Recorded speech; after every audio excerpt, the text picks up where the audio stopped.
Estamos en A Primera Vista. Hoy tengo el gusto que nos acompaña el licenciado Ricardo Roque, abogado de la República, notario, pero más que nada, alguien que genera opinión, alguien que piensa y expone todo el conocimiento que se da o que se ha obtenido a lo largo del tiempo y sobre todo también el momento trascendental que está viviendo nuestro país. Bueno, antes de ir con el licenciado Roque, quiero leer el boletín de prensa número 1 de la Organización No Gubernamental de Estado Consultivo de la ONU, Rama El Salvador, ante los hechos sucedidos el 22 de julio recién pasado en contra de exfuncionarios de los gobiernos anteriores. Expresamos ante el pueblo salvadoreño y la comunidad internacional nuestra condena a las capturas arbitrarias de que fueron objeto los exfuncionarios del FMLN. 2. Se ha ignorado completamente que nuestro ordenamiento constitucional y procesal penal establece que el principio de inocencia le asiste a todo ciudadano o residente de la República independientemente de la imputación que se le haga, hasta que no se le compruebe su culpabilidad en el juicio correspondiente y con apego a las leyes. Todo debe estar sujeto a las reglas del justo y debido proceso. 3. Condenamos la actitud y propósito del régimen de realizar persecución política de sus opositores, criminalizando acciones que no constituyen delito, pretendiendo adecuar forzosamente hechos que no constituyen delitos, tipos penales a figuras delictivas, los cuales no coinciden con los hechos que se le atribuyen a los opositores. 4. La orden de captura girada contra los exfuncionarios, profesor Salvador Sánchez Serén, Gerson Martínez, Lina Paul, Manuel Melgar, José Guillermo López Suárez, por la misma situación que denunciamos, es un hecho gravísimo que adolece de fundamento legal y corresponde con actuaciones irresponsables y arbitrarias del actual régimen de El Salvador. 5. Cada día es más evidente la violación del Estado constitucional de derecho de El Salvador, lo cual es del conocimiento público e internacional, lo cual se desarrolla por el control absoluto que tiene el presidente de la República. Y 6. En el caso de la Corte Suprema de Justicia, el servicio total del presidente, cuyos magistrados han sido impuestos por la Asamblea Legislativa. ¿De dónde es el boletín? Bueno, se los reitero, es el boletín de prensa número 1 de la Organización No Gubernamental con Estado Consultivo ante la ONU, que han hecho llegar. Licenciado Roque, qué gusto que nos acompañe. Vamos a acercar un poco más acá. Okay. Ahí lo tenemos bien. Ahí estamos. Qué gusto que nos acompañe. Bienvenido a Casa 106.9 FM Radio. Gusto también estar con usted aquí, acompañándolo. Un gusto saludar a los radioescuchas y también a las personas que nos ven por el medio ahí del Facebook Live, de esta plataforma de Facebook. Así que un saludo para todos y aquí estamos siempre dispuestos a hacer un análisis de cómo se están moviendo en algún momento los temas tanto coyunturales, pero así también temas sociales en este país que son tan graves. Bueno, licenciado Roque, hay dos temas principales. Si da el tiempo los desarrollamos y si da el tiempo abordamos otros temas también. Uno, el que hemos tocado a partir del boletín de prensa 1 de la Organización No Gubernamental con Estado Consultivo ante la ONU, de las capturas. Unos dicen secuestro, otros dicen captura, otros dicen que los han llevado presos. No sé cuál sería el término jurídico que se le puede aplicar a exfuncionarios del gobierno de Mauricio Funes. Y el otro también, lo que ha hecho el grupo ad hoc para reformas a la Constitución de la República. Pero primero toquemos lo que conocimos el 22 de julio sobre la captura de Violeta Mengíbar, Erlinda Handal, Calixto Mejía, Hugo Flores y Carlos Cáceres. No importa el orden, simplemente son los nombres de ellos. Sí, la verdad que ese hecho en una sociedad como esta tiene dos aspectos. Quizás nos acercamos un poco más, porque aquí estamos. Vamos a tener que acercarnos acá. Acá está. Ok, vamos a estar como usted está para perfecto, estar aquí. Bueno, más cómodo. Bueno, miren, o escuchen, y aquellos que nos ven también. aquí debemos de ver dos aspectos en este tema. Primero, un aspecto social y un aspecto jurídico.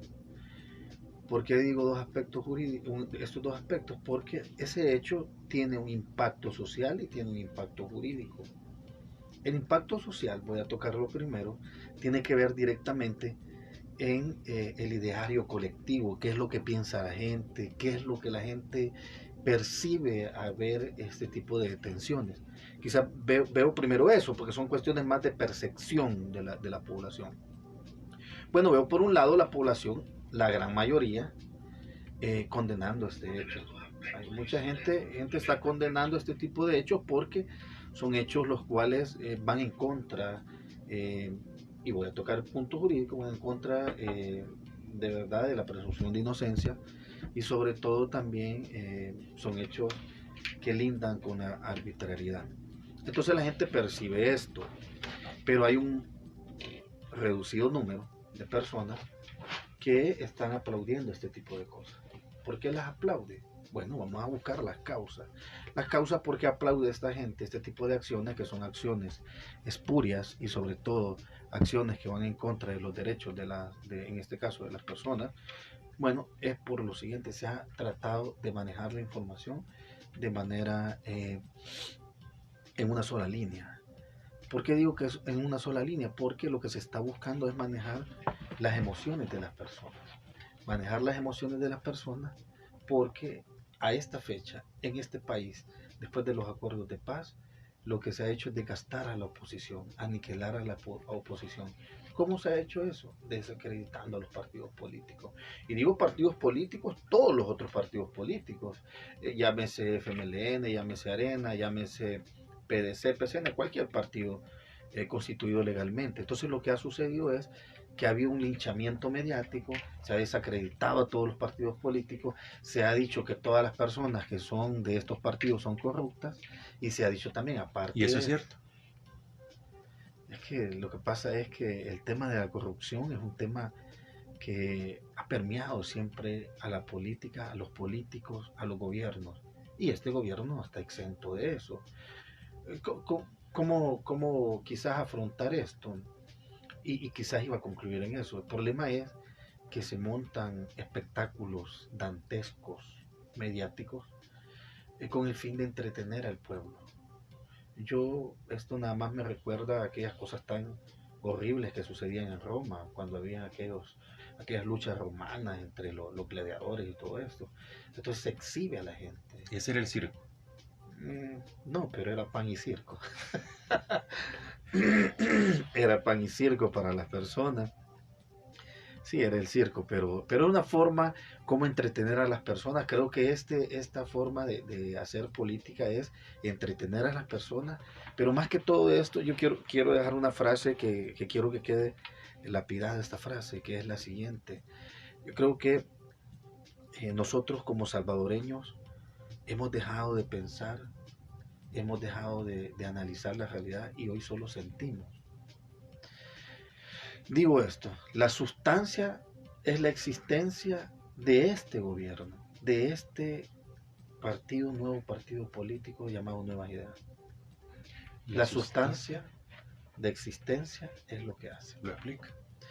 ¿Por qué digo esto? Miren, si esta sustancia, que es realizar estos shows mediáticos, hacer una persecución política, hacer escarnia pública de las personas, y hacer en su oportunidad una manipulación de las emociones, esa es la existencia, lo que le da la existencia a este nuevo contexto político de este partido. Y digo este partido no nada más tocando el tema, digamos, de la división de poderes. Estoy hablando en sí, en algún tema intrínseco del partido. Estoy hablando de aquello que mueve al partido. No hablo de funcionarios, estoy hablando del partido. ¿Qué es lo que mueve al partido? Entonces lo que nosotros nos damos cuenta es que cuando ya no exista esto, que es la sustancia de existencia, esto ya no va a existir. No tiene razón de ser. No tiene razón de ser porque ya no va a haber esa posibilidad de manipular las emociones. Bueno, quizás ir concluyendo con el tema que me consultó. Entonces vemos el tema social. Pero más allá del tema social voy al tema jurídico. Ya con el tema jurídico es un tema un poco más técnico. Y ese tema técnico lo voy a dar de la siguiente manera, voy a dar mi opinión de la siguiente manera. Creo que al final las detenciones que les hicieron a estas personas sin leerles sus derechos, sin leerles... ¿Pero y qué más da leer los derechos? Es que si no se los están respetando. Es que vamos a tomar el contexto de la palabra, leer sus derechos. Entonces estamos hablando de que en sí, lo que estamos hablando es de sus derechos. O sea, de leerle por qué están siendo detenidos, cuáles son sus derechos que él tiene a la hora de ser detenido, no se los leyeron. Aparte de eso, los exhibieron públicamente. O sea, detenidos y los exhiben públicamente. Me fijé a una persona que la traían en un pick-up en la parte de atrás. Calixto Mejía. Lo traían exhibiéndolo. Entonces, al final, eso no es ningún delito o no constituye, en este caso, una detención arbitraria. Lo que sí constituye una violación arbitraria es no leerle sus derechos. Es un derecho que tenemos constitucional, un derecho penal que tenemos, que nosotros cada vez que somos detenidos se debe leer nuestros derechos. Y así lo decían las personas que fueron detenidas, que no se les leyó ningún derecho. Al final, entonces, lo que te das cuenta que este hecho tiene dos aspectos: una violación a la detención o quizás no se hizo una detención de debida forma, es lo primero, y lo segundo es el manejo mediático que se le da a esto. Entonces tiene dos aspectos que permean tanto el aspecto jurídico como el aspecto social, que fue como inicié dándole respuesta a su pregunta. Licenciado Roque, hablan mucho del debido proceso. ¿El debido proceso es no haber leído sus derechos o hasta dónde llega? Mire, lo que pasa es que el debido proceso tiene que ver con todas las etapas procesales que tiene el derecho penal. En este caso, el debido proceso es hasta haber hecho una efectiva investigación, haber hecho una detención acorde a lo que determinaban los indicios. Que el fiscal dijo que desde 2019 está la investigación. Mire, pero ¿y qué fiscal qué puede decir? Pues si el fiscal es un fiscal ilegal. Pues. O sea, si usted me habla del fiscal, estamos hablando mentiras. Si el fiscal es ilegal, pues impuesto. No estamos hablando de nada. Pues mire, yo en una entrevista acá, yo le dije a usted que el fiscal, el anterior, había llegado de vacaciones, pues él había llegado a estar ahí nada más esperando que el tiempo pasara y que no había tomado ninguna acción, ninguna protagonismo en investigar delitos que en verdad estaban permeando a este país. Pero se cambia ese fiscal y se pone un fiscal el cual es un fiscal ilegal. Yo no podría emitir alguna opinión sobre ese fiscal porque es un fiscal que se impuso, pues no es un fiscal que ha llegado por la vía democrática. El problema es que nosotros tenemos un órgano judicial un poco cobarde. Yo como juez, yo no recibiría ningún requerimiento que viniera de ese fiscal, no lo recibiría. Yo me recuerdo que en tiempos anteriores había una jueza, creo que era de mexicanos, que dijo que cuando Astor Escalante había sido nombrado de forma ilegal, no le recibía ningún requerimiento porque ella creía y estaba segura que era una elección ilegal. Igual deberían de ser ahorita los jueces. Lo que pasa es que la comunidad jurídica está callada ante este tipo de cosas. La comunidad jurídica está opacada y aparte de opacada ha pasado una pasividad también respecto a este tema. Pero bueno, quizás ese es un tema que podría hablarse en otra oportunidad. Pero es que el fiscal puede decir cualquier cosa. Francisco, el fiscal puede decir cualquier cosa. El tema es si lo que él diga es un tema que tiene que ver con el estricto apego a las reglas del debido proceso, que son cosas diferentes. Una cosa es lo que él pueda decir y otra cosa es si esas acciones van enmarcadas en esas facultades que tiene tanto la fiscalía como la policía para poder realizar este tipo de actos. Esas son dos cosas diferentes. Dice el diputado José Urbina, dijo el 22 de julio, que es el día que capturaron a los jueces que no actúen apegados a la ley también deben enfrentar la justicia. Esa es una amenaza. Es amenaza, sí, pero él es diputado. Sí, es una amenaza. Sí que me puede hablar de los diputados y los diputados también. El 90% de los diputados actuales, digo de todos los partidos, no digo solo de los que son al fin oficialistas, digo de todos los partidos. La mayoría de diputados ahí, el 90%, son diputados que no saben nada. de gente que había sido gente desempleada, que habían trabajado en call center o que habían tenido un negocito emprendedor. Y no estoy en contra de la gente que trabaja en call center ni la gente que son emprendedores, pero simple y sencillamente son personas que no estaban capacitadas para poder tomar la rienda de poder representar a este pueblo. O sea, es gente también, aparte de que tiene, no tiene la capacidad académica, y no digo que solo el que tiene una profesión puede ser diputado, porque si no lo prohibiera la ley, sino que no tienen esa capacidad o esa capacidad de oler cómo se mueve el aspecto social en el país. Es gente que lo que ha puesto por delante son sus emociones, sus complejos, sus miedos y todo este montón de cosas. Hay gente tiene ese tipo de revanchismo, tienen ese tipo de acciones. Si usted escucha o lea a cualquier diputado, si sigue leyendo a cualquier diputado, me imagino que el que leyó es de Nuevas Ideas, Sí. de nuevo. Si me sigue leyendo más, los comentarios van a ser iguales, porque hay gente que trabaja bajo el odio, bajo manejar las emociones de los demás. Ese es el motivo de ellos, nada más estar trabajando y decirle a las personas, miren esto acá, los mismos de siempre, pero hablando de los mismos de siempre, pero no hablan de los mismos de ahora, pues. O sea, ¿cómo es posible que voy a tapar yo las acciones negativas de este gobierno exponiendo las acciones negativas de otro gobierno? ¿Cómo me van a decir a mí estos diputados que iban a hacer los cambios y que hablaban de los dipurratas y empezaron a hablar de cuáles eran todas las características de los dipurratas y ellos siguen siendo lo mismo? ¿Y qué es el cambio que ha pasado en la Asamblea Legislativa? Pues que alguien me diga cuál es el cambio que ha pasado en la Asamblea Legislativa. No existe ningún cambio. Si lo que existe es el cambio de una persona a otra, y estos salieron peor, porque todavía se han aumentado $2,000. Tenían 14,000, hoy tienen $16,000, según hacer las cuentas del presupuesto que tienen cada uno. Más tienen todos sus viáticos, sus bonos y todo lo demás que tenían los otros diputados. Pero ya está el pueblo aplaudiendo, porque tenemos un pueblo inculto. Ese es el problema. Tenemos un pueblo que no lee, no se informa, no interpreta, no piensa, solo siente. Ese es el problema de nosotros, de los salvadoreños. Yo no me voy a cansar de decir lo mismo. El problema de nosotros los salvadoreños es que tenemos un pueblo inculto. Ese es el problema del salvadoreño. Y el problema que tenemos nosotros es que los gobiernos anteriores y este gobierno no se han preocupado por la educación. Por ahí escuché yo que este gobierno va a meter 45,000 oficiales o personas de la Fuerza Armada. O sea, ¿para qué necesitamos nosotros 45,000? Estamos mejor 20,000 profesores. Dediquemos ese dinero que vamos a nosotros a disponer para la Fuerza Armada, dispongámoslo para otro tipo de cosas. Pero en los gobiernos anteriores prácticamente se declaró libre de analfabetismo El Salvador. Sí, pero una cosa es saber leer y escribir y otra cosa es optar a alguna carrera técnica o una carrera profesional. Son dos cosas diferentes. Es que la gente puede saber leer y escribir. La mayoría de personas, hasta esos diputados y un montón de gente que escribe en esos medios, escriben mal. Sin H, ponen cajón con G, o sea, ponen cualquier cosa. La gente escribe como ellos quieren. Y no es malo, qué bueno que hayan salido del analfabetismo. Pero es que no es eso lo que estamos buscando. El ser humano debe salir, el salvadoreño es un ser humano que debe buscar desarrollarse, y desarrollarse implica en educación, salud, un montón de cosas, seguridad.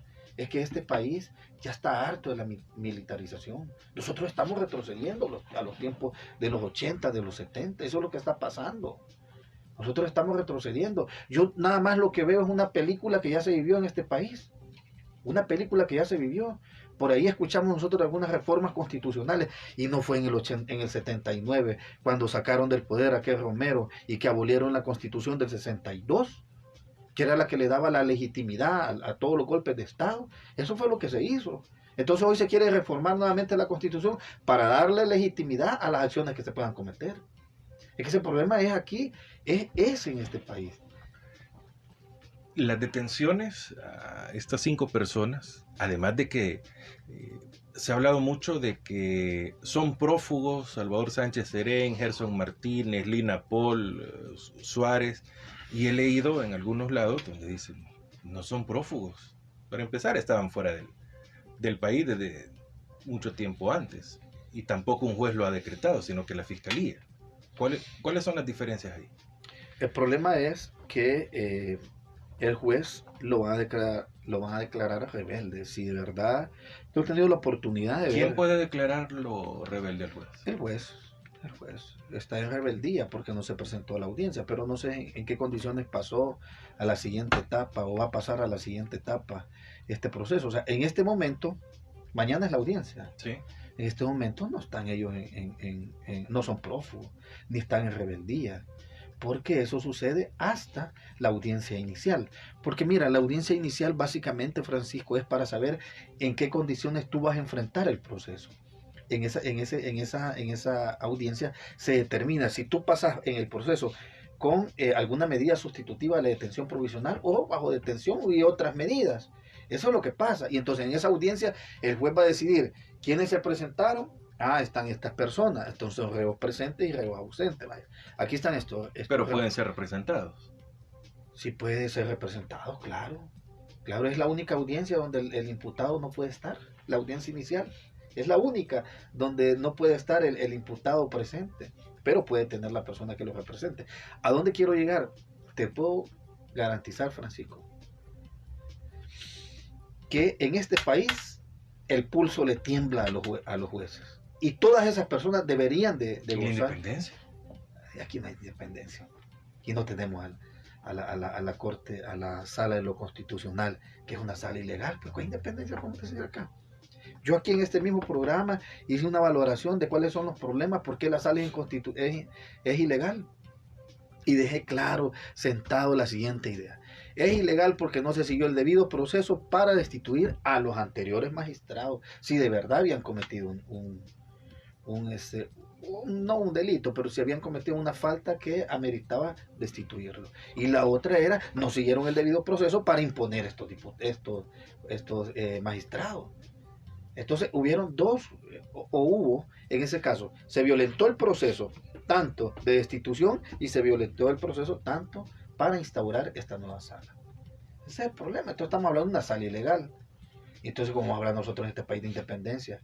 Una sala ilegal que obedece, o mejor dicho, impuesta por la nueva Asamblea Legislativa, un fiscal impuesta por la nueva Asamblea Legislativa, y quien tiene la mayoría en la Asamblea Legislativa.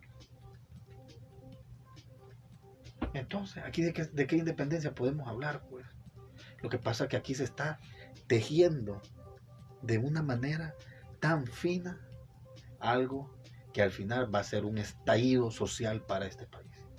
Licenciado Roque, según lo que dijo el fiscal, el ministro de Seguridad en la conferencia donde expusieron a los 5 personajes que hemos mencionado, en sí el delito es que les dieron sobresueldo. Eso es lo que yo entiendo. Lavado de dinero, dicen. Al final va. Y que dicen que ellos que es lavado de dinero porque entiendo que no se declaró todo eso de los sobresueldos. Digamos. Fíjate que el lavado de dinero tiene una característica especial. El lavado de dinero es aquel en el cual el dinero proviene de una fuente o un objeto ilícito. Ese es, digamos, el alma. Pero si viene del Estado. El alma de ese delito. Es que por eso te digo, la verdad que hay que leer. Yo no he leído el expediente, no he tenido la oportunidad porque no soy parte, pero yo creo que ese delito ni se va a configurar. El problema es que la exposición. Esa es una escarnia pública. Esa es la forma como se maneja esa es la forma como se manejan los políticos en este país. Si es que este país lo que adolece es de capacidad de exigirle a un funcionario que haga las cosas bien. Si el problema no es que los funcionarios expongan a alguien, sino que los pongan y que digan por qué lo están exponiendo. Pero si ustedes ponen, o si pone este fiscal ilegal, por cierto, vuelvo a repetirlo, un fiscal ilegal. Si este fiscal ilegal hace la exposición con un ministro también de seguridad, que también tiene algunas cosas por ahí que han salido un poco, que voy a desviarme. Puede desviarme por lo siguiente. Fíjate cómo son las cosas. Si es que solo basta ir a leer en Google a todos los ciudadanos, yo los invito, lean en Google, pongan el nombre completo del fiscal y ahí van a encontrar quién es, cómo ha sido y toda su trayectoria. Y ahí van a ver si es una persona proba y si ha hecho las cosas correctamente. Y pongan también el nombre, en este caso, del ministro de Seguridad. Pónganlo. nombre, y va a salir también el historial, quién ha sido, cómo ha sido, su trayectoria y si es una persona proba. Entonces aquí en este país es un país con doble moral. Con doble moral. Un delincuente exponiendo a las supuestas personas que son delincuentes. Eso es aquí. Este país así es. Y no me da miedo decirlo, Francisco, te digo, porque al final yo sé que puedo tener una persecución. Yo últimamente he sentido, o mejor, he visto algunas acciones un poco raras alrededor de mí. Seguimiento de algunos vehículos un poco sospechosos, gente que me amenaza de manera oculta. Yo no tengo ninguna otra red social más que solo Twitter, pero me mandan mensaje directo amenazándome. Yo voy a decir algo, Francisco. Yo no estoy en contra de ningún gobierno ni de ningún funcionario. Simplemente es la verdad y es la realidad. Y esa realidad está ahí y esa no la va a cambiar. Me quieran callar a mí, quieran callar a cualquier persona, esa realidad nadie la va a cambiar. Si es que estas personas han hecho las cosas ilegales y que han hecho un proceso ilegal para imponer una sala, imponer un fiscal, ¿eso crees que callándome a mí lo van a cambiar? No lo van a cambiar. Si es una realidad que está ahí, que se palpa, que la puedes tocar, es una realidad y eso no cambia. No puedes callar todas las voces de aquella gente que usa la razón y dice que las cosas se han hecho de manera ilegal. No puedes hacer eso.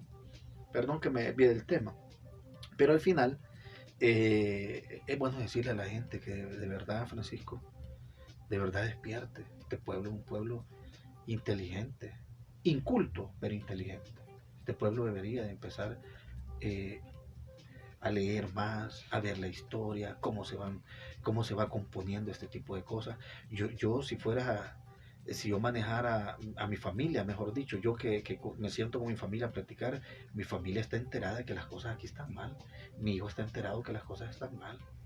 Por cierto, hace un par de días nació mi tercer hijo, entonces también, gracias, entonces también va a ser alguien que también hay que crearle conciencia, porque aquí nosotros no debemos de defender a ningún partido, debemos de defender las cosas que sean correctas y las cosas que sean conforme a derecho. Yo jamás he defendido un partido. Si la corrupción no tiene color político, la corrupción viene de izquierda, derecha y de la nueva derecha. Entonces al corrupto hay que condenarlo. Si en todas las familias hay gente... ¿Cuál es la diferencia entre la derecha y la nueva derecha? Bueno, que esta nueva derecha es una gran ripiada, pues. Es una gran ripiada para aquellos que... La nueva derecha tiene gente de izquierda y de derecha. Es la gran ripiada, para aquellos que me conocen. ¿No es el centro eso? Que es el ripio. Ya conozco que es el ripio. Pues esta es la ripiada, el pueblo. Pero no es el centro. ¿Centro de qué, hombre? Esto no es centro de nada. Esto es un aplastamiento a todas aquellas voces y a aquellos partidos políticos desgastados mediáticamente.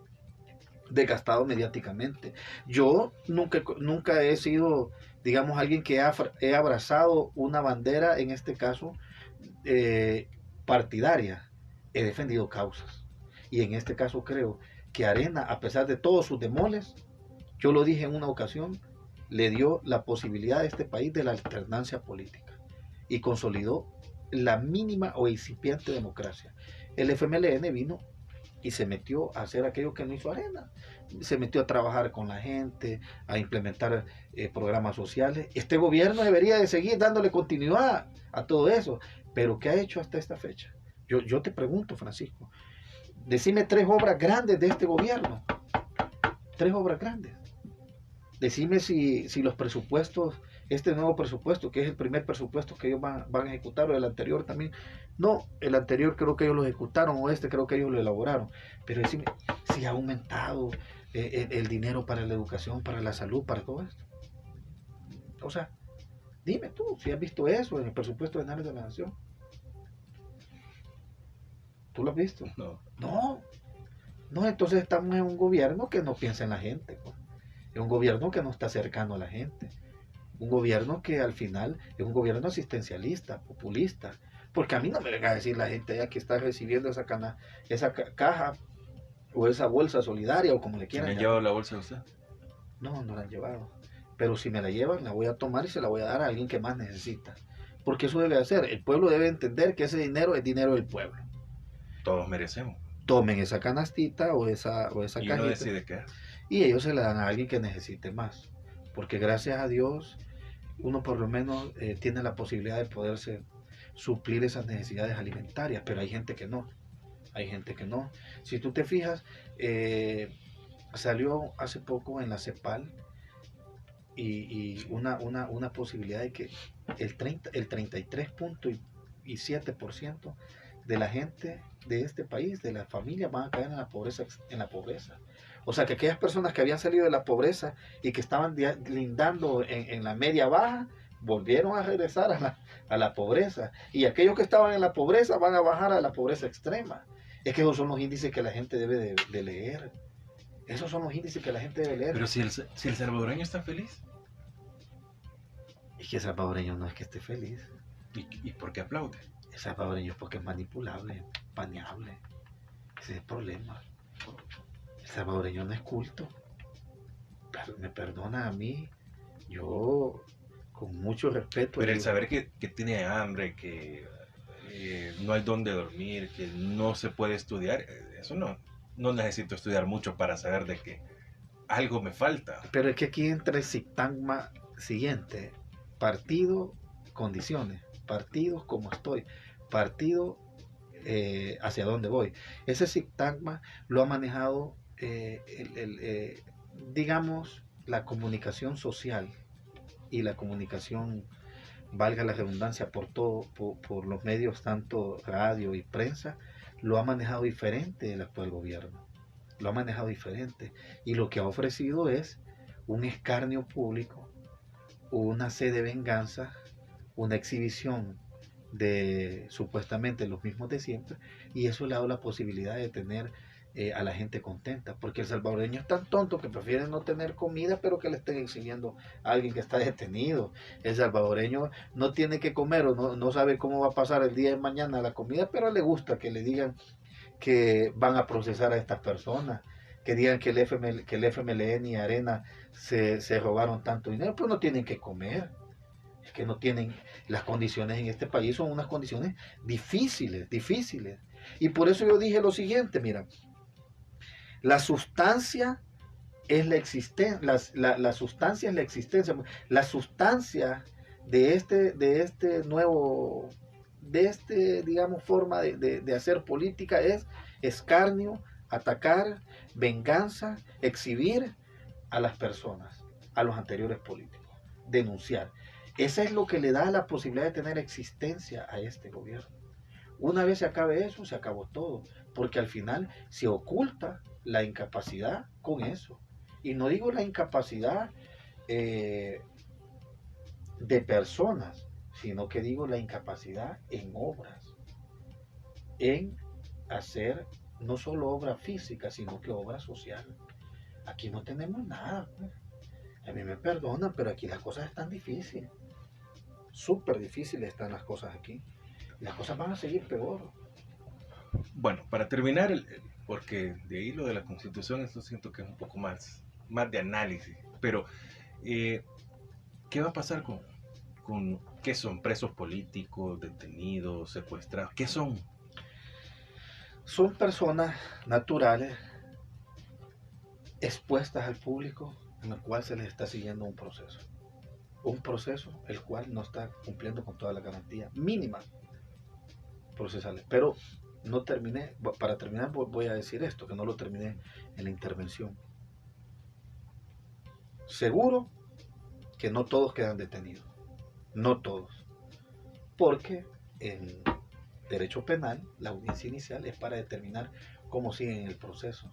Y si estas personas logran comprobar sus arraigos, más de algunos de ellos van a salir. Pero arraigo es que no salgan del país. No, hay 3 tipos de arraigo. Mira, nosotros los penalistas tenemos un arraigo. Bueno, que yo soy filósofo penalista, pero en este caso, amigo. En este caso están 3 tipos. El social, el familiar, que eso se comprueba con la familia que uno tiene, su esposo, su hijo. El domiciliar, a donde uno vive. Yo vivo en este lugar y no me voy a extraer de la justicia porque yo vivo aquí, tengo mi familia. Y el laboral, que es donde tú laboras. O sea, que es una persona que va a estar ahí, va a estar ahí cuando las autoridades lo requieran. Entonces, Eso es lo que se debe probar en esta audiencia. Son los arraigos. Hay arraigos sociales que pertenecen a una organización y este montón de cosas que también se colocan ahí pues, para que tenga más robustez a los arraigos. Pero ¿a dónde quiero llegar con esto? Mira, lo que pasa es lo siguiente, que una vez tú estás probando los arraigos, ya es en este caso, la jueza o el juez que va a determinar si tú sos, digamos, una persona estable para poderte dar una medida sustitutiva a la detención provisional. Y yo puedo garantizar que todos tienen arraigo para poder estar fuera sin una medida restrictiva, o sea, sin la detención, fuera y poder asistir a los procesos. Son personas ya de edad. No creo que esta persona quiera fugarse o este tipo de cosas. Pues al final, si le ponen todas las restricciones que se les puede poner, pueden estar en su casa y se les puede seguir el proceso. Así lo hicieron en su momento con Mason, porque le dieron una detención domiciliar, arresto domiciliar, como lo determinan. Entonces pueden hacer cualquier tipo de cosa menos detenerlo. Yo digo que ellos tienen la posibilidad de hacer eso. Y yo creo que si el juez es valiente y se apega a derecho, todos pueden estar sin detención. Lo que pasa es que acá lo que se está buscando de parte de las autoridades, y digo las autoridades, digo el fiscal y digo el ministro de seguridad, lo que se está buscando es que se tengan detenidas a estas personas. Porque eso es lo que hace. Pero él dijo que no son presos políticos. Pues sí, puede decir cualquier cosa. ¿Quién dijo eso? El fiscal. Sí, fiscal. Si es que fiscal es ilegal, pues. El fiscal ni hablemos, pues. Si fiscal es un fiscal ilegal, pues. Y a mí no me da miedo decirlo. Es un fiscal ilegal. Le guste o no es un fiscal ilegal. Aquí pueden decir cualquier cosa, pero es un fiscal ilegal. Hasta que se haga una elección y una selección como debe de ser de un fiscal, entonces voy a decir, yo me voy a referir a él. Yo quizás ni me quiero referir al fiscal, es un fiscal ilegal. Todo lo que él diga no tiene ningún sustento legal. Todo lo que él diga, desde el hecho que es ilegal, no tiene ningún sustento legal. Bueno, 7:50 nos acompaña el licenciado Ricardo Roque, abogado de la República. Y el grupo ad hoc, digamos así, el grupo ad hoc, comandado por el vicepresidente de la República, Félix Ulloa, han venido haciendo una serie de, no sé si llamarle propuestas a modificación de la Constitución de la República. Otros han dicho que hasta quieren cambiar la Constitución completamente, pero el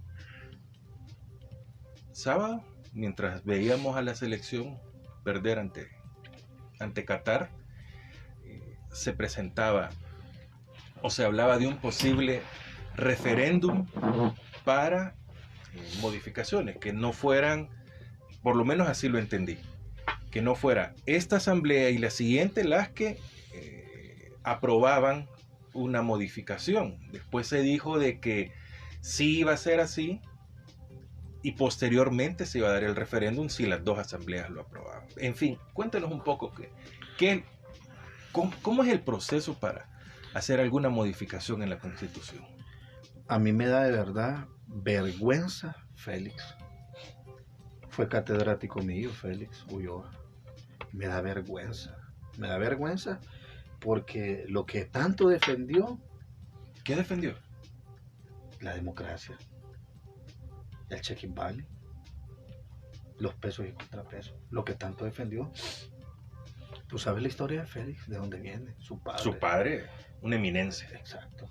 O sea, me da vergüenza ver a alguien con tanta capacidad, ver a alguien perseguido por los regímenes militares, ver a alguien con una gran trayectoria, el abogado del año, el constitucionalista del año, ver tantos logros resumidos en una miseria de pensamiento. Pero el vicepresidente. Sí, pero que sea vicepresidente no significa que no sea miserable a la hora de estar exponiendo este tipo de cosas. O sea, eso no cambia. El título no le da la capacidad o no le da la potestad para hacer, o mejor dicho, si yo soy vicepresidente solo porque yo digo algo o expongo algo significa que sea verdad o significa que sea lo correcto, no, porque no depende de el título, depende de lo que digo. Una cuestión un poco filosófica. Y Félix es un filósofo.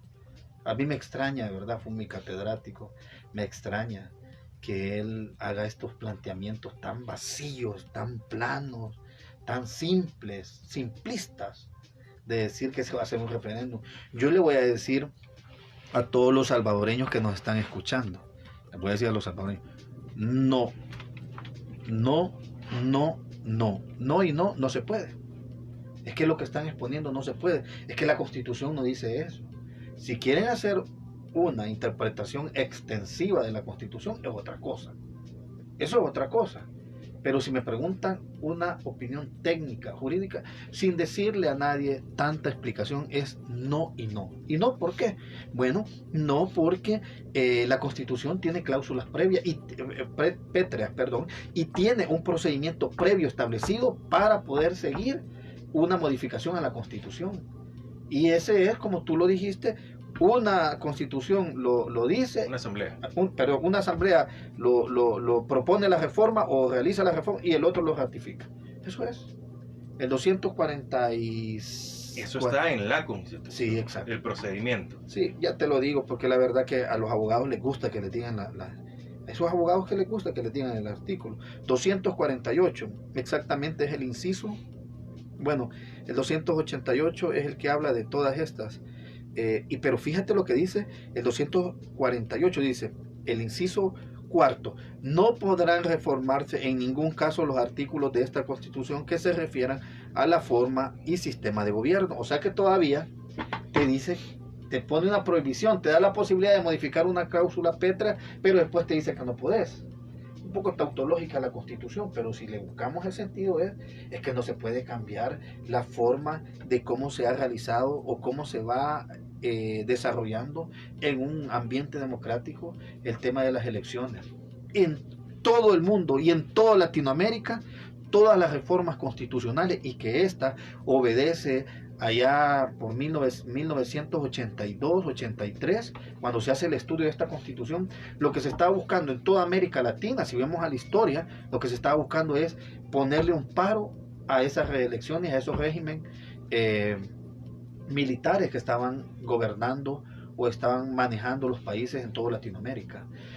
Vea la historia, que la gente aquí no lee la historia, y ahí nace esta Constitución, y ahí dice que debe hacerse elecciones y que debe cambiar y todo lo demás. Pero fíjate que lo que más me llama la atención es lo siguiente: hay más artículos ahí de la Constitución que hablan que quiénes son las personas que pueden optar a un cargo, y dice que no puede ser el hermano del presidente, la esposa del presidente, el primo del presidente, esos no pueden optar a un cargo de ser presidente. O sea que en este caso el presidente no puede dejar a un hermano que sea candidato a presidente o que sea el próximo presidente. Ahí están los artículos, pero ese es uno de los requisitos para ser candidato a presidente. Pero eso sí se puede modificar. Y si los modifica, puede ser un hermano del actual presidente, el nuevo presidente. Eso sí se puede hacer. ¿Y por qué eso sí se puede modificar? No lo estableció en aquel momento la Constitución, prohibir ese tipo de cosas. Y si lo prohibió, sí lo estableció prohibir, pero no lo dejó como una cláusula pétrea. No lo dejó como una ¿Petro significa? Que no se puede mover. Piedra, petro, piedra, inmóvil. ¿Qué es un referéndum? Pero explíqueselo al de a pie, el que ve en la costa en este momento. El referéndum es aquella posibilidad de preguntarle al pueblo qué es lo que ellos quieren. O sea, es una consulta pública. Entonces, y no hay que darle al pueblo lo que quieren. Sí, pero no. Al final no es el proceso. Y es que el tema es que el 248, es el 89 de la Constitución, deja la posibilidad de hacer un referéndum, el 89. Y fíjate, el inciso tercero dice que se podrá hacer un referéndum o una consulta pública cuando se hable de la integración centroamericana. De eso habla. Entonces el referéndum en este país existe solo cuando se quiere hacer una consulta para ver si nos integramos como una nación única en todo Centroamérica. No ha dejado establecido que hagamos referéndum para este tipo de cosas. Eso más me recuerda a que allá... ¿Y a qué le quieren hacer? ¿Para qué quieren el referéndum? ¿Qué quieren modificar? ¿O no lo han dicho aún? No lo han dicho. una aplicación ambigua, que para modificar la Constitución, que si la gente quiere que modifiquemos la Constitución. Pero si se ha reunido un grupo de juristas, una comisión ad hoc, no sé si es comisión. No, ya todos renunciaron, la gente buena renunció, y se quedó la gente que no tiene personalidad, la gente que no tiene criterio. ¿Y qué es el problema, Francisco? Es el problema aquí, que uno debe tener criterio y personalidad. Esto así es, pues. Y uno debe estar claro que cuando uno emite opiniones, puede tener aplausos o puede tener gente que lo empieza a perseguir políticamente. Y uno no debe tener miedo a eso. Uno no debe tener miedo a eso. Porque creo que, como decía López de la Vega, la verdad solo tiene miedo de algo. Y el único miedo que tiene es de estar escondida. Y la verdad ahí está, es tangible. Yo no puedo venir a querer mentir aquí y decirle a todo el pueblo: miren, fíjese que lo que se quiere hacer es bueno porque van a tomar en cuenta al pueblo. Mentira, mentira. Eso es una mentira. Porque eso, entiendo que eso es lo que se quiere dar a entender. Es que mejor que el pueblo decida. Estos son políticos, hombre. Estos son políticos. Si el pueblo puede elegir, sí, pero no está establecido el proceso. No te vas a inventar un proceso. ¿Y qué de malo puede tener? Entonces que lo metan en la ley, pues. Si nosotros no podemos inventar algo, pues. Porque entonces se va a inventar, bueno, como no está en la ley, se inventó un referéndum para que el pueblo pida eso. Como no está en la ley, se va a inventar de que el presidente pueda ser vitalicio. Como no está en la ley, se puede meter. Porque se habla tanto de que eso es el trasfondo realmente del cambio, de algún cambio en la Constitución. Mira. ¿Por qué se baraja tanto esto? Este es el principal. Decía Espinosa Baruch, filósofo buenísimo. Cuesta entender a Espinosa Baruch. El que lo lea se va a dar cuenta de que cuesta entenderlo, porque es un filósofo denso. Pero él decía: solo no tiene un fin solo el que no necesita nada y el que no quiere nada. Y el único que no necesita nada y no quiere nada es Dios, porque Él es causa y efecto, es todo, decía él. Pero solo aquel que no tiene un fin no desea nada. Y si tú quieres una reforma constitucional es porque tienes un fin. Entonces hay un fin. Y el fin es aquel que necesita algo. ¿Y qué es lo que necesita? Hacer una modificación a la Constitución. ¿Para qué? ¿Para qué? ¿Para qué? Es porque tienen un fin. Por eso te respondo filosóficamente, Francisco. Solo aquel no tiene un fin, solo aquel que no necesita nada. No existe un fin para aquel que no necesita nada. Pero aquel que sí necesita algo tiene un fin. Entonces, la modificación a la Constitución es porque se busca un fin. Aquí nosotros debemos de ser inteligentes y leer entre líneas qué es lo que está pasando. Eso es lo que tenemos que hacer. Yo sé que hay mucha gente, Francisco, que se molesta cuando yo abierto mis opiniones. Muchos. Yo lo sé. Y hay gente que era cercana a mí, que ya no son tan cercanos a mí. Hay gente que supuestamente hemos sido amigos y hemos compartido ideas, pero hoy no las comparten conmigo. Porque uno decir la verdad causa resquemor en muchas personas. Y yo aquí, Francisco, nunca he venido a decir una mentira. Es la verdad. Si la gente quiere escuchar algo diferente, bueno, cuando me vean a mí en una entrevista, que no me escuchen, porque yo no les voy a mentir. Yo no voy a venir a quedar bien con la gente o con la mayoría, solo porque ellos quieren escuchar algo bonito. La verdad muchas veces incomoda, pero es la verdad. Y en este caso, solo el que tiene un fin es aquel que busca algo. Punto. Si hay un fin, yo busco algo. Si no, ¿para qué la reforma a la Constitución? Claro, la reforma a la Constitución debe de hacerse, porque ya se quedó quizás un poco fuera de contexto en tiempo. No está actualizada, digamos. Sí, pero debe ser una reforma seria donde se haga consultiva a todos los actores sociales de este país, no una comisión ad hoc manipulable, pues una comisión ad hoc que obedece a los sentimientos y a las emociones del actual gobierno. Entonces no estamos hablando nosotros de una reforma constitucional, estamos hablando de desastres que están haciendo una constitución que le queda a la medida. Son cosas diferentes, ¿no? Cosas muy diferentes. Aquí lo que se necesita es una modificación a la Constitución, pero tomando en cuenta todos los sectores sociales, los académicos, las organizaciones de campesinos, las organizaciones de salud, de educación, de todas esas organizaciones, la educación de médicos, los sectores de sector académico en este caso, y sobre todo el aspecto de aquellas organizaciones legales o de abogados que no se ha tomado en cuenta. Pues aquí lo que se tomó en cuenta es gente que fuera cercana al régimen. Eso es lo que se tomó, perdón, cercana al gobierno. Es que se me pegó el régimen porque leyó usted un... No, con lo que comenzamos. Voy a aclarar. Cuando usted leyó al inicio, un boletín de prensa, decía régimen. Ellos decían, y que régimen, y todo eso. Se le quedó. No, me llamó la atención porque le estaban dando un epíteto al gobierno, un epíteto bien fuerte. Yo creo que todavía no podemos hablar de régimen, pero sí podemos hablar de que estamos en el proceso de cocción de eso. Estamos en eso. Pero la gente que sigue aplaudiendo, pues. Pero no ven más allá de todo lo que está pasando. Yo creo que todavía no estamos en un régimen, pero que sí se están cociendo algunas cosas un poco difíciles en este país, sí. Bueno, para terminar, le pido su opinión, no de abogado, de filósofo, sino que como salvadoreño. ¿Qué le pareció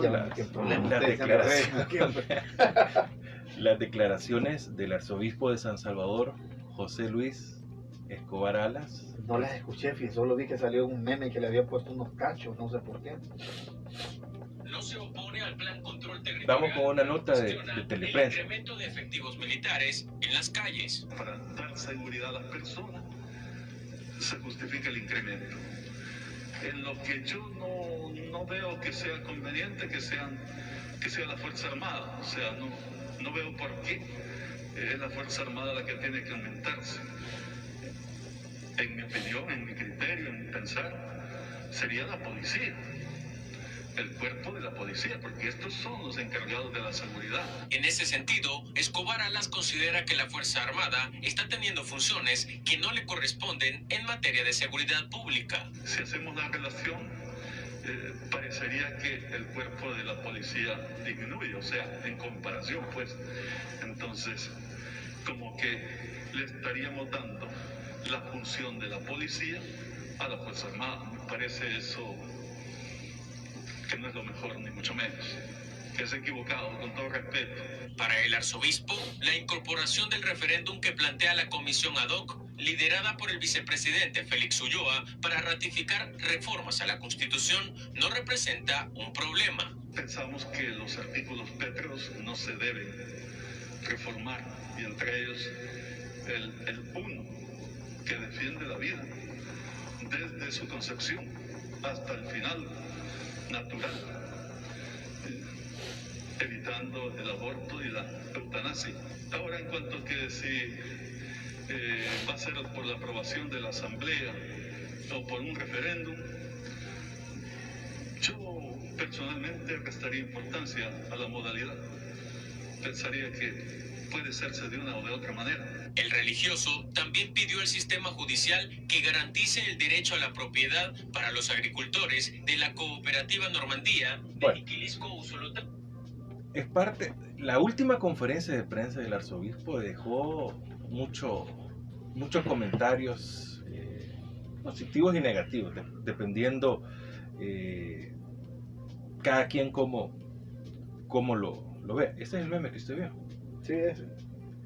Porque también se refiere el arzobispo